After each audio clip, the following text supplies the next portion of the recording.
السلام عليكم، ازيكم عاملين ايه؟ والنهارده هنعمل كبات الكنافه بالمانجا اللي الكل سأل عليها. سهله وبسيطه جدا، مش هتاخد معاكي اي وقت خالص. بس قبل ما نبدا، لايك وشير وسبسكرايب لحلو حادق اونلاين، وما تنسيش تسيبي تعليق بسيط ولو بحرف واحد. يلا بينا نشوف معانا ايه. معانا اي كميه كنافه، ربع كيلو، نص كيلو، على حسب الكميه اللي انتي او الاعداد اللي انتي هتعمليها. فانا كان معايا الشويه دول من الكنافه في الفريزر، طلعتهم كده زي ما هما متجمدين، وهبتدي ان انا افرفتهم بالشكل ده بايدي. هفركهم مع بعض كده، هتبقى الكنافه تتقطع معايا على طول، مش هتاخد وقت. لما تبقى طالعه من الفريزر بتبقى احلى ما تجيبيها طازه. اهي بصوا متجمده، وبقوم عاملاها كده فبتتفرك على طول، وبتبقى قطع يعني صغيره كده، فبتبقى حلوه جدا.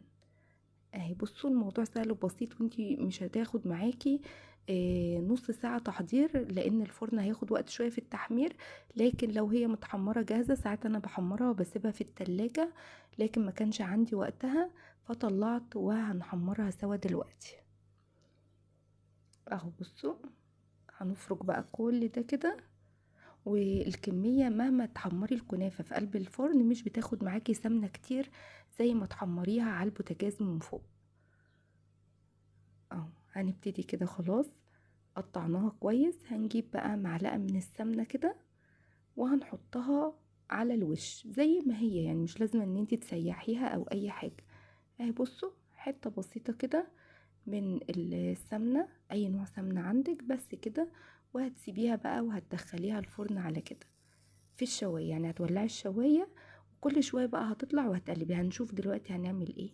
اهو بصوا كده ابتدت اهي، بقوم بقى انا مقلباها كده كل شوية، بطلعها من الفرن لما تاخد وش، وبقلبها بالشكل اللي هتشوفوه دلوقتي كده.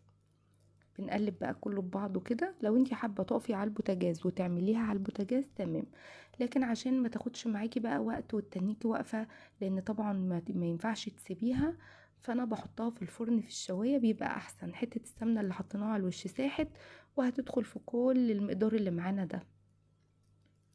اه بصوا، بنفرفت اي حتة كده نلاقيها، وبعد كده نقوم حاطينها في الشواية تاني. اهي، ايه رأيكم؟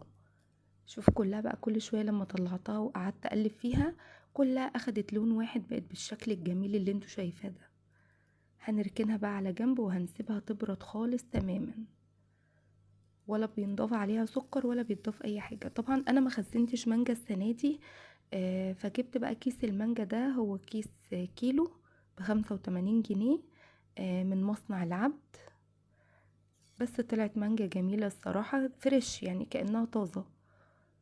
كأنها طازة انتي مخزناها، مش فريش قصدي ان انتي لسه جايباها حالا، لا، كأنها انتي عاملاها في البيت ومخزناها، يعني طبيعية عادي.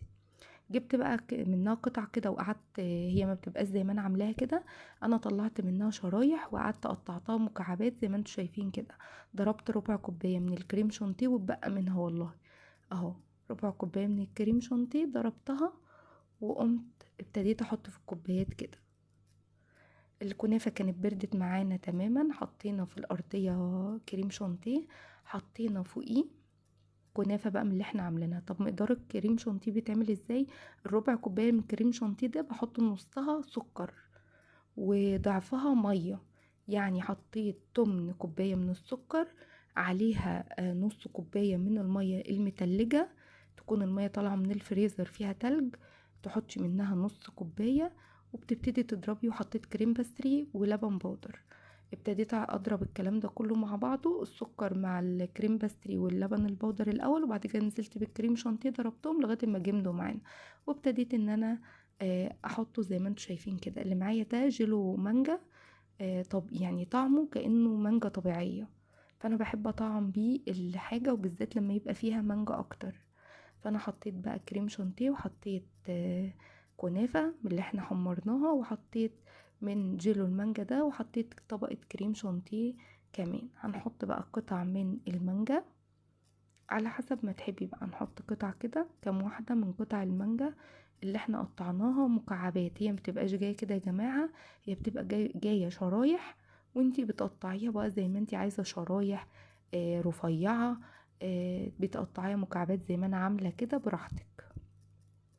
فانا الاستخدام بتاعي هنا محتاجاها ان هي تكون مكعبات، فقطعتها مكعبات بالشكل ده. هبتدي بقى احط كده قطع بسيطه، وبعد كده هرجع اعمل نفس الطبقات اللي انا عملتها اهو. بصوا هنحط برضو كنافه بنفس الطريقة. الكنافة بقى ما نحطش عليها ولا شربات، ولا نحط عليها سكر، ولا نحط عليها اي حاجة. هي بتفضل زي ما هي كده، وبتشرب من الكريمة والجلوهات اللي انتي حطاها، عشان لو حطيتي شربات عليها هتحجر معاكي وهتبقى في الكوبايات محجرة. لكن طول ما هي كده ما حطيتيش عليها حاجة هتتنيها حلوة وهتتاكل بالمعلقة عادي، مش هتبقى محجرة ولا اي حاجة. هنحط بقى هنحط الاول جيلو مانجا اهو،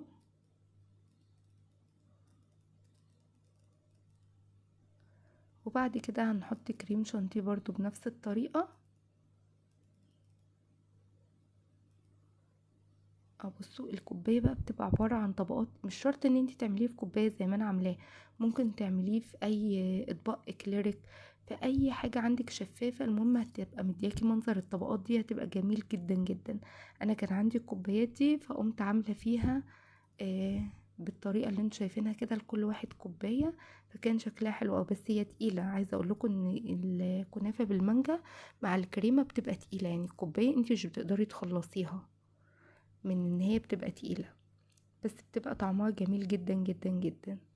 هنحط برضو بنفس الطريقة مكعبات من المانجا، ونفس الطبقات بقى اللي اشتغلناها هنرجع نشتغلها تاني بنفس الطريقة لغاية ما نخلص الكوبايات اهي بالشكل ده. وهنحط اخر طبقة بقى مع بعض بنفس الطريقة اهو، بصوا. وهنحط برضو كريم شانتيه عشان ننهي بيه بقى الوش بتاع الكب.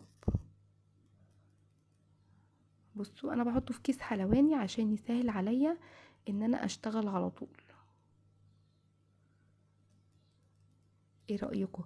ممكن بقى بدل المانجا دي ممكن تحطي نوتيلا، يعني ما تحطي في الطبقات دي ما بينها نوتيلا، ما تحطيش بقى مانجا خالص، تحطي نوتيلا ما بين الطبقات مع الكريمة، وعلى الوش تحطي نوتيلا وتعملي خطوط كده تجرنشي بيها، وخلاص الموضوع هينتهي على كده. يعني بدل المانجا تبدليها بنوتيلا على حسب ما تحبي اهو. خلصنا كده الكبات، هنحط بقى على الوش قطع من المانجا. هتملي بقى على حسب ما انتي عايزة قطع المانجا اللي انتي عايزاها، على قد ما انتي عايزة على الكب. بصوا الموضوع سهل وبسيط. وهنحط في الاخر جيلو عليها. ليه؟ يعني لو انتي ما عندكيش جيلو مانجا هتقولي مش هينفع ان انا اعمل الكبات دي، لا هينفع، بس حاولي ان انتي تحطي على الوش اللي هي جيلو تلميع اللي احنا بنحطه على الايه، على الفاكهة الطازة لما نكون بنحطها على الطرق، بيحافظ على الفاكهة ما بيخليهاش تسود، لان المانجا لو سبتيها كده على القب وما اتاكلتش على طول هتسود. فلازم تحطي عليها يا جيلو تلميع يا الجيلو المانجا اللي انا بحطه ده اهو. بصوا انا نزلت عليها بقى كلها كده بجيلو مانجا على المانجا كلها اللي محطوطة، فطبعا اللون مع اللون شكله جميل جدا، مش باين اي حاجة. وطبعا جيلو الشفاف برضو بيبقى حلو لانه مش باين اي حاجة برضو، بس بيحافظ على الفاكهة الفريش ان هي ما تسودش اهي كده. خلاص حطيناهم اهو. بصوا ده المتحدة بيبقى طعمها زي الطازة بالظبط. خلصنا كده الكبات بالشكل اللي انتوا شايفينه ده. بصوا الجمال والحلاوة. بصوا بقى قطع المانجا اللي فوق دي تاكليها بألف هنا كده، جميلة جدا جدا. ولو انتي مخزنتيش مانجا زيي هتجيبي الكيس ده حلو جدا. انا خدت منه حاجة بسيطة جدا عملت لي الكبات دي كلها، وهو بيبقى كيلو صافي، كيلو شرايح مانجا صافي. ادي اهو خلص معايا. هنغطيه بقى، الكوبايات دي ليها غطا هنغطيها. بصوا الطبقات شكلها جميل ازاي جوه. هنغطيها وهنحطها في التلاجة بقى، وعند التقديم بقى بتقدميها وبتاكلوها، يعني بتسيبيها تسقع شوية وبعد كده بقى ايه بعد الفطار كده بتقدميها، بتبقى جميلة جدا. اتمنى ان الفيديو يعجبك، ولو وصلتي لهنا ونسيتي تحطي اللايك الجميل بتاعك اتمنى ان انتي تحطي وتسيبي تعليق ولو بسيط بتتابعيني من انه بلد. احلى واجمل متابعين في الدنيا.